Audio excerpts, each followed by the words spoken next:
дар мавҷ барномаи иттилоотии хабар.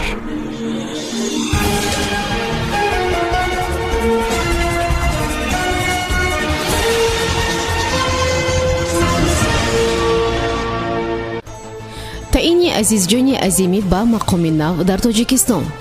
Кремл имкони кушода шудани марзҳоро барои муҳоҷирон арзёбӣ кард. Нуриддин Саид гуфт мухолифи филмҳои туркист, фарҳангашонро паҳн мекунанд. Сабукӣ вазир гуфт кишоварзон имсол беш аз 256 миллион сомониро сарфа мекунанд. тасмими ҳукумати Русия баъди дархости Расулзода барои оғози парвозҳо. шарҳи ин ва дигар хабарҳо бо шумо ҳастам. Юниса Атамуллоева. салом.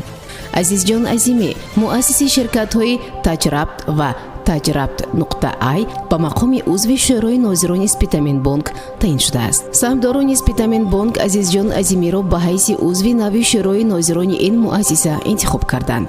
Азимӣ ҷавонтарин хатмкардаи донишгоҳи Нью-Йорк, магистранти мактабҳои олии Гарвард ва Стенфорд мебошад, ки ширкатҳои Таҷрабт ва Таҷрабт.ай таъсис додааст. Ширкати таъсисдодаи Азимӣ нахустин дар Осиёи Марказӣ мебошад, ки дар риштаи татбиқи ҳуши сунъӣ кор мекунад. Мирзомуддин Мавлонов, мудири шӯрои нозирони Спитаминбонк, дар шарҳи ҳайати нави шӯро изҳор дошт, ки бонк аз ҷалби чунин ҷавонон манфиатдор мебошад. сухангӯи кишвардори Русия Дмитрий Песков пешниҳоди вазорати кишоварзӣ бобати кушодани марз барои муҳоҷиронро шарҳ дод. масъалаи соддагардонии вуруди муҳоҷирони меҳнатӣ ба Русия ҳоло дар ҳукумат мавриди баррасӣ қарор гирифтааст, изҳор дошт Дмитрий Песков, сухангӯи президенти ин кишвар. ин масъала роҷеъ ба ҳукумат аст, изҳор дошт Песков дар шарҳи пешниҳоди вазорат барои вуруди муҳоҷирон. зимнан Песков илова намуд, ки ҳоло Владимир Путин роҷеъ ба ин масъала ягон қарор қабул накардааст. ёдовар мешавем, ки қаблан вазорати кишоварзии Русия пешниҳод намуд, ки ба муҳоҷирони меҳнатӣ имкони вуруд шудан ба Русия дода шавад, то тавонанд дар заминҳои кишти минтақаҳои гуногуни Федератсияи Русия фаъолият кунанд. пешниҳоди мазкур дар ҳоле садо дод, ки вазорат аз норасоии қувваи корӣ дар минтақаҳои Русия барои ҷамъоварии ҳосилот дар соли ҷорӣ нигаронӣ карда буд. раиси кумитаи телевизион ва радиои назди ҳукумати ҷумҳурии Тоҷикистон зимни нишасти матбуотӣ қайд кард, ки мухолифи пахши филмҳои туркӣ тавассути телевизион аст. ӯ афзуд, ки кишварҳои абарқудрат тавассути филмҳову китобҳо фарҳанги худро ба кишварҳои хурд экспансия мекунанд.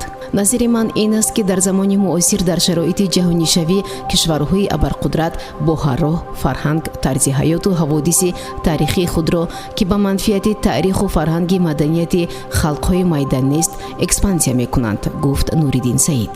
ӯ инчунин зикр кард, ки мухолифи пахши филмҳои туркӣ тавассути телевизиони Тоҷикистон аст. ин кишварҳо бо воситаи филму китоб фарҳанги худро экспансия мекунанд. ман ҳамчун шаҳрванди Тоҷикистон муқобили ин чизҳо ҳастам, гуфт раиси кумитаи телевизион ва радиои назди ҳукумати Тоҷикистон. Нуриддин Саид қайд кард, ки Тоҷикистон бояд филмҳои таърихии худ, арзишҳои миллӣ ва арзишҳои фарҳангии худро намоиш диҳад. мо бояд дар рӯҳияи худшиносии миллӣ, ифтихори ватандорӣ, шаъну шарафи шаҳрвандӣ маҳз бо арзишҳои миллӣ филмҳои худамонро таҳия кунем, гуфт раиси кумитаи телевизион ва радиои Тоҷикистон.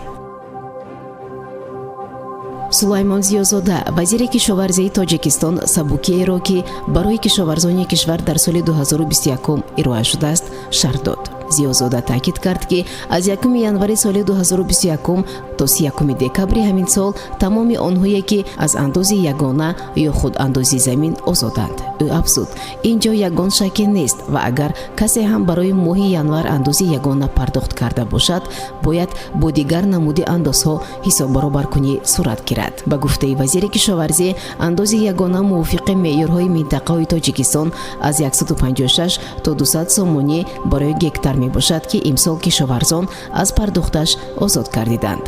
Зиёзода тавзеҳ дод, ки аз ҳисоби ин сабоки кишоварзони Тоҷикистон дар соли 2021 ҳудуди 256 миллион сомониро сарфа хоҳанд кард. ӯ илова намуд, ки агар ҳамин маблағ барои хариди нуриҳои минералӣ равона шаваду ҳосилнокии пахта аз 22 центнери ҳозира ба 25 центнер расонида шавад, наздики 54 000 тонна пахта барзиёд ҷамъоварӣ мегардад. ин дар навбати худ ба гуфтаи вазир барои даромади иловагию ҷойи кор дар соҳаи кишоварзӣ мусоидат мекунад. ҳукумати русия дар пайи дархости қоҳӣ расулзода нахуст вазири тоҷикистон барои оғози парвозҳо тасмим гирифтааст як ҳайати коршиносони роспотребнадзорро ба тоҷикистон фиристад. мутахассисони роспотребнадзор вазъияти эпидемиологӣ дар тоҷикистонро баҳогузорӣ хоҳанд кард, иттилоъ додааст котиботи ҳукумати русия. созиш дар мавриди сафари ҳайати роспотребнадзор зимни ҷаласаи комиссияи байниҳукуматӣ таҳти роҳбарии қоҳӣ расулзода, сарвазири тоҷикистон ва Алексей Аверчук, ноиби раиси ҳукумати русия ҳосил шудааст. ҳукумати русия таъкид кардааст, ки ин ҳайат эҳтимолияти вуруд ва паҳни коронавирусро баҳогузорӣ хоҳад намуд. ҷонибҳо созиш карданд, ки мутахассисони хадамоти федералии ҳифзи ҳуқуқи истеъмолкунандагон ва никӯ аҳволи инсон аз тоҷикистон боздид карда вазъи эпидемиологиро баҳогузорӣ кунанд. ин ҳайат дар пайи омӯзиш ба ситоди пешгирии вуруду пандшавии коронавирус дар русия гузориш хоҳад дод, таъкид кардааст ҳукумати русия.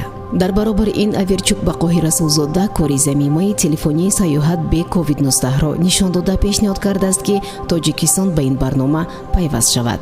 Аверчук ҳадафи ин пешниҳодро таъмини вуруди шаҳрвандони тоҷикистон ба қаламрави русия гуфтааст.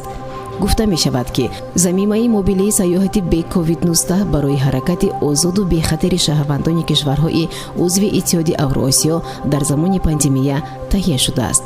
қаблан сарвазири русия Михаил Мишустин гуфт, ки аз 1 феврал ин замимаро метавонанд шаҳрвандони Русия, Арманистон ва Беларус истифода намоянд. ӯ тавзеҳ дод, ки барои ин бояд замимаи мобилӣ боргирӣ шавад, дар он ташхисгоҳ барои гузаштан аз санҷиши тиббӣ интихоб гардад ва дар сурати набудани коронавирус шахс метавонад ба Русия сафар кунад. шунавандагони гиромӣ, дар ҳаминҷо барномаи иттилоъотии хабар ба поён мерасад. пеш аз интиҳои барнома шуморо бо вазъи обу ҳаво шинос мекунем. мувофиқи иттилоъи обу ҳаво сонҷон, имрӯз ҳаво дар шаҳри Душанбе офтобӣ пешгӯӣ карда мешавад ва ҳаво аз 9 то 15 дараҷа гарм мешавад. дар шаҳри Хуҷанд бошад аз 10 то 15 дараҷа гарм мешавад. дар шаҳри Панҷакен бошад офтобӣ буда аз 6 то 16 дараҷа гарм мешавад. ин буд барномаи иттилоъотии хабар. то барномаи дигар шоду пирӯз бошед. хайр. барномаи иттилоъотии хабар аз рӯйдодҳои тоҷикистон, минтақа ва ҷаҳон огоҳ бош.